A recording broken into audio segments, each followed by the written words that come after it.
ជំរាបសួរបងប្អូនទាំងអស់គ្នាសម្រាប់វីដេអូថ្ងៃនេះផងដែរនាងខ្ញុំនឹងបង្ហាញជូនពុកម៉ែបងប្អូនពីប្រភេទប្រព័ន្ធចម្រោះទឹកស្អាតសម្រាប់យើងធ្វើការប្រើប្រាស់ប្រចាំថ្ងៃផងដែរចា៎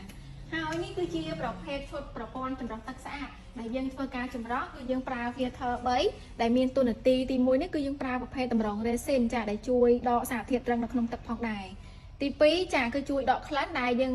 ប្រើជាប្រភេទតម្រងកាបូនចាទី3គឺសម្លេង filter ដែលជួយចាចម្រោះនៅកកដីនិងអត់តូចបានផងដែរចាហើយទី4នេះគឺជាប្រភេទ UF Pro ចម្រោះទឹកស្អាតដែលជួយដកនៅពណ៌ទឹកចាក្លិននិងជួយធ្វើទឹកឲ្យថ្លាចាកាន់តែល្អពិសេសតែម្ដងចាដូច្នេះហើយសម្រាប់ពុកម៉ែបងប្អូនដែលមានតម្រូវការប្រើប្រាស់ចាឈុតចម្រោះទឹកស្អាតប្រចាំថ្ងៃដែលទឹកស្អាតពុកម៉ែបងប្អូននោះមានបញ្ហាមានកកមានក្លិនខ្លងបងប្អូនអាចធ្វើការរៀបជាឈុតបែបនេះក៏បានដែរចាឈុតបែបនេះគឺតម្លៃល្អនិងសមរម្យខ្លាំងមែនតើចាហើយសម្រាប់ពុកម៉ែបងប្អូនដែលមានចំណាប់អារម្មណ៍ចាអាចតាក់ទងនឹងកម្មង់ជាមួយនឹងខាងក្រុមហ៊ុនយើងខ្ញុំបានចាសូមអរគុណសូមជម្រាបលា